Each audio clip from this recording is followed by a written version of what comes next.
The former ZANU-PF youth leader and politician Acie Lumumba is in trouble with the Zimbabwean authorities after angrily telling President Robert Mugabe where to get off. Lumumba faces charges for undermining the authority of or insulting the president of Zimbabwe. And as a person who grew up within the ranks of the Mugabe-led ZANU-PF, Lumumba joins us on the show to discuss what he thinks is going on within the party leadership and about the future of his country under the leadership of President Robert Mugabe. Acie Lumumba, pleasure to have you with us, sir. I appreciate you having me on the show. Thank you. And much appreciate you. You've been part of the establishment in Zimbabwe. You're very much part of ZANU-PF. Yes. Are you still part of it? No. Why not? Because I belong to a different generation. Yeah? You know, the way politics works, Tim, is it's like when a man is approaching a woman and you want to get into a relationship. Yes. You make a certain particular promise. And this promise that was made to me when I joined ZANU-PF was three particular things which we went to the last election with. Yes. And the promise was we're going to create jobs, we're going to empower, and we're going to employ. Yes. I believed this promise, so I got into the relationship. Only to get into the relationship and realize everything I was promised, not only are we not interested in doing it, we have no plan on how we're going to do it that is actually a realistic plan. Mm-hmm. So you're stuck now between two choices. Do you stay in an abusive, bad relationship, or do you get out? I took the decision to get out. So I am no longer in ZANU-PF on the pure perimeter and premise that I no longer subscribed to the promise that was there and not kept. The people of Zimbabwe were given a promise, and that promise was broken. I left because I no longer subscribed to how we were running. But here's the point. You know, for South Africans, most of them, it's actually a baffling thing. It's a confusing thing about what's going on in Zimbabwe. The country has been independent for a long time, and South Africans at one point looked up to Zimbabwe, the Zimbabwean authorities as well, for the attainment of the independence and the way in which it was attained, and it was a model country for what we aspire to, and a decade and a few years later, South Africa itself became free, independent, democratic, and then we've been going on that trajectory. And then we saw the decline of Zimbabwe and the system somehow getting abused along the way, and free political activity being discouraged. And one thought at some point, given the economic troubles that Zimbabwe was going through, that the country will change course and reorganize itself, get itself sorted out for the benefit of the people. So it appears economic misery continues up to now. Why is that? Why is it difficult for Zimbabwe to just get itself right? Is it still the problem of, as the government calls it, the imperialists in Zimbabwe? The problem is one, and it's us, Zimbabweans. We cannot pin the problems of Zimbabwe on anybody else except ourselves. Now, here's how I look at it. Zimbabwe is like a company, a corporation, and this corporation has got shareholders. Now, you have 70% of the country being young people under the age of 35 today. These are the young people who actually have to live in the future. So the equity and stake of the country belongs to them. They are the ones who are responsible for either what's happening or what's not happening. So unless they take on the tools themselves, roll up their sleeves and work, Zimbabwe is not going to get fixed. Now, there is huge and many narrations on how we got to this place. I am more interested in how do we get past this place. We get past this place when we begin to understand that there is nothing wrong with Zimbabwe that Zimbabweans cannot solve. Everywhere across you go in the world, you find Zimbabweans occupying top space in private sector, public sector, and third voluntary agencies. Because Zimbabweans are leaders. We lead. That is what we do.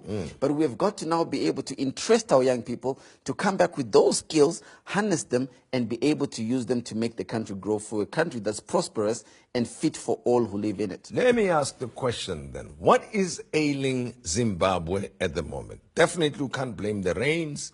You can't blame the seasons and so on, right? It's a relatively richly endowed country. It can afford so many things for itself in terms of feeding the people and so on, and just running a sustainable, economically sustainable Zimbabwe is the nation. highest per capita value as far as resources are concerned. We have 25% of the world's diamond deposits. We have almost 30% of the world's platinum deposits. We still have more gold than any other country on the continent of Africa. So we are very endowed as far as resources are concerned. Yeah. But here's how resources work.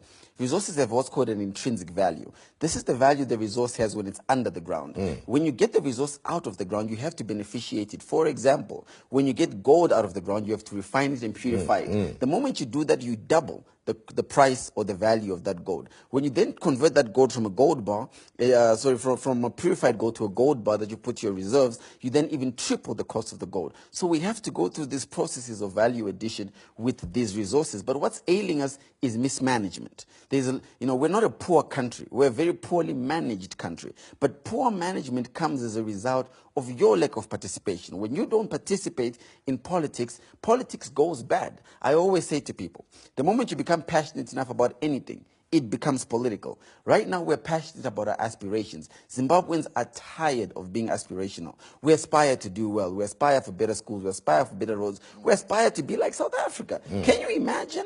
We look at South Africa, and now we are coming to South Africa aspiring to be like South Africa. You are our young brothers. We taught you what it's like to be cool. We used to teach South Africa what it's like to be free. Now South Africa talks to us about being free. So now, highly educated population, contributions that you've mentioned in other parts of the world on the part of the Zimbabweans. What is it that makes it difficult for the very highly educated Zimbabweans who are spread around the world to fix their nation's problems? It's politics. There's nothing wrong with the Zimbabwean economy. Everything that's wrong with Zimbabwe has to do with the politics. You have got to remove ZANU-PF and Robert Mugabe. But not that ZANU-PF and Robert Mugabe are the problem, because removing them is not the solution. The solution is, what do you replace them with? So if it was your children, the question you're asking about the children is, whose hands do I want to put my children's future in? Do I want to put them in the hands of opposition? Do I want to put them in the hands of the existing party? Or do I want my children to be able to make the decisions themselves? I'll give you a practical example. Our government is in about $8 billion of debt to date. So in our GDP, income is not equal to the amount of money that we're exporting or the amount of production that we have. So we're in $8 billion of debt. Currently, the Minister of Finance is going around globe-trotting, looking for about another $8 billion to make this money come to $16 billion. So you ask the question, what happened to the first $8 billion? We don't know. What do we want the new $8 billion for? We also don't know. But the problem with this $16 billion is it has to be paid back over 25 years. And who is going to be there in 25 years to pay it? It's my kids and your kids. So the people who are borrowing on behalf of the country are borrowing money that they don't have to pay back. But let's talk about... So the problem there, so the problem there is the person who is going to be affected by these decisions is the young people. That's why we keep pushing as Viva Zimbabwe that young people have got to get involved in the conversations, and they have to get the bull by its horns to solve their own future. You were part of the ZANU-PF setup. Yes. You even worked for the government as an advisor and so on. And now you've told the president to get off. Why would you tell President Mugabe to get off? And you are in trouble as we speak, actually. The authorities want to charge you. The authorities are charging me. Yeah. The authorities are charging the whole country. You must understand, when you say I'm in trouble, look around you. The whole country is in trouble. This is not a Lumumba peculiar situation. The whole country is a mess. I'm in trouble. The children are in trouble. When I said what I said to the president, it was an expression that was based on disdain, not even at him. I'm not disappointed in the president. You know what I'm disappointed in? I'm disappointed in myself. I'm disappointed that I put that man into office. I didn't just believe the president. I campaigned for the president. I voted for the president. This is the man who, when he got up, he charmed me. And I believed he has got my future at heart. Overarchingly, the promise we're looking for from our politicians is, you are going to make my life better. I believed him, I voted for him, I campaigned for him, but I left because the promise was broken. Here's the thing, which I find interesting, and a lot of people find interesting. President Robert Mugabe has been able to hold on to power up to this point and seems like the most towering political figure in Zimbabwe. What is it that makes President Mugabe so powerful and gives him the authority to continue with whatever policies that he is continuing with? We do. The president has got no power. We have the power. and we just don't use it because the power resides in the ballot box. So when you look at the mathematics of the elections, I'll give you the mathematics. There's 8 million people on the voters roll. Yeah. There's only 3 million people who voted in the last election. Of the 3 million people who voted in the last election, there was only a 2% rise as far as young people are concerned. But there is 4.3 million young people who are under the age of 45 today who have never voted. These are virgin voters. So it's the 4.5 million people I am frustrated with because they are not voting, allows the 3 million to vote and make a decision on behalf of the 4 million. So if you wanted to turn this around, we have to understand that the mathematics is simple. It's arithmetic. 4.3 million virgin voters must now register themselves, go to vote in a ballot box and choose the leader they want. President Mugabe is the president because his people vote for him. Then the rest of the people simply do not vote. Why? I mean, given the economic troubles, at least the ones that we hear about. I think particularly it's because there hasn't been a plausible option. You know, Morgan Tsvangirai, who's the leader of the opposition, hasn't been on a plausible option either, at least to the 4.3 million. But more overarchingly, it's the culture. The culture of politics hasn't been appealing to my generation. I'll give you an example. The matters and issues that are being discussed in politics have nothing to do with my generation, and are things we're not really interested in. You hear them talking about land. None of us have the land, so we don't really care who you give the land to. You hear them talking about bond notes. Most of us don't even have money in our bank accounts, so it doesn't matter what's happening with the bond notes. No one is talking about town hall meetings. They want rallies where they can come and talk to us, but talk at us. But they don't want to talk with us in a town hall setup. They don't want to use social media. People think young people are not interested in politics. They are, because we're talking about it on social media. The problem is social media doesn't give you the vehicle to go there and vote. So we simply have to get the system working. You mentioned something about Viva Zimbabwe. I did. What exactly is Viva Zimbabwe, and where would it fit in the scheme of things? And not so long ago, we heard of a movement called This Flag, which also has awakened people, it appears, enjoys some support. You talk about social media, and we have spoken to Pastor Mawarire, for instance, about this. So it looks like, you know, it's something that's awakening Zimbabweans. What is Viva Zimbabwe? Tim, I am an aggressive and ruthless politician. I am the best there is in our generation. You can't beat me. I've had 18 elections inside of ZANU-PF. I've never lost one. I don't lose elections inside of ZANU-PF. I say that to say Viva Zimbabwe is the political front for young people. For 4 years of my life, I led within the Zimbabwe Youth Council, and I was the chairperson, including chairing the biggest province in the country, which is Harare. All youth associations, from religious groups to business groups to civic societies, they came together and they said, so we have our frustrations as young people, but we have no way of channeling them politically. So we need a political front. So the political front for young people is Viva Zimbabwe. So in 2018, in the next election, we will be fielding young candidates in every political seat to ensure that the decisions for the future are being shaped by young people. Rigging can happen. It is very possible, but you can rig an election where you had 30% of the election. I know how rigging works pretty well. I'm from ZANU-PF. But you can't rig an election where you got 10% to a 40%. You can't do that. Nikuv is not that good. So this is what Viva Zimbabwe is pushing, that can young people realize the only person who knows how to create a TV show like this in Zimbabwe is a young person who has watched it. You can't expect these Madalas and Mambuyas to be able to know how to create this talk show. They're old, we need to put them in a home, and we need to look after them. Well, the truth is they are still in charge, you see. How old is President Mugabe now? He's 92. 92. Still in charge, still in control. Is he? Well, Is that's... he? What is he in charge of? Who's in charge then in The Zimbabwe? president is not in charge, I can tell you that. Who's in charge of Zimbabwe now? I think Zimbabwe is on autopilot.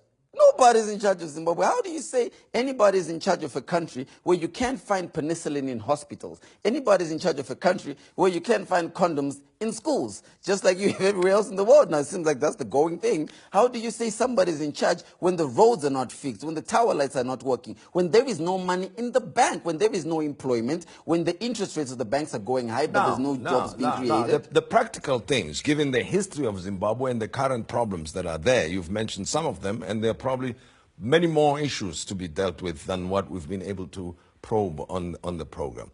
Practically speaking, what should happen in Zimbabwe that is not happening? From where I'm sitting, President Robert Mugabe is in charge, and his political party is the government of Zimbabwe. Thank you. So, What changes anything? Okay, so two things have got to happen. First, we have to go through the constitutional process of an election. At this election, the people must be educated. They must know what their citizen rights are, what their voters' rights are. So voter education is absolutely crucial, and there's civic organizations that are doing this. But the bigger picture for me is what happens when you put the new party in place. So you now need an economic driver, a new economic policy. You have to simply provide macroeconomic stability in the country. Macroeconomics is the booms and busts. Do you have a job when you finish university? So if macroeconomics was physics, it would be Newtonian mechanics. So you're talking about the way to stabilize the economy. The first thing you have to do is you have to get your own currency back. Because once you have your own currency back, you can control inflation rates. Once you've got your own currency back, then you have to lower the interest rates in banks. Because you need to be able to go and borrow money, Tim, to be able to have this show. Yeah. Once you borrow money, you can pay salaries, and everyone's salary is somebody else's salary. So money begins to move around within the economy. Then you have to restructure the debt. I almost feel instead of restructuring the debt, you need debt forgiveness. We're in too much debt as a country, so we're not able to borrow any more money because we're in too much debt. So you've got to restructure the debt. But over and above all, you have to level the playing field by wealth redistribution, and you do this by lowering taxes. You don't raise taxes when businesses are going down. In order to get the young girls to be ambitious enough to say, I want a hair salon, they need to be able to go to the bank without collateral and say, can I get money on the basis of a good idea? Well, but that's when you are in charge. That's when you're in charge. That's why I said the beginning Yes. is you have to begin with the elections, Yes. which is what we are preparing for as political parties. Then politics needs to get out of the way, because I'm a politician, a great one, but I'm not an economist. I don't know economics. Everything I'm saying to you right now is things that I have to self-teach. Yeah. But in the meantime, the government that's in charge is still in charge. So what do? You wait until when? 2018? No, you don't wait. You prepare. You don't wait. You prepare. I don't believe in revolutions. I don't believe in destabilizing any economies. Anywhere in the history of the world where there has been a protest that has led to a revolution, disaster has followed henceforth. Have you ever spoken to President Mugabe? Yes, I have. What does he think? What does he think of you, and what does he think of your views? It doesn't matter what the president thinks of me. The point is he's the president, like you said. He's running the country. I'll tell you what I think of him. What I think of him is the young Robert Mugabe was charming. The young Robert Mugabe sold us this dream that he could move us from an oppressed people to a new people, from a country that was divided by segregation of color, of skin, to a country where it was called the Rainbow Nation. That's the Robert Mugabe I was in love with. What I think of him now is, thank you, you're done, but can we now transition into the new country? May history remember the president as the president who allowed the transition, not the president we were trying to transition from. That's what I think of the president. But what does he think of me? It doesn't matter. I'm going to beat him in the next election. That's simple. He's going down and I'm the kid who's taking him out. He's Goliath. I am David. And David about to knock that whole Goliath down. That's Acie Lumumba. Thank you. Everything of the best to you when you get back to Zimbabwe. I appreciate it. And I hope that we will be able to talk to you in the future. In 2 years, beyond we take over this. the country. Acie Lumumba.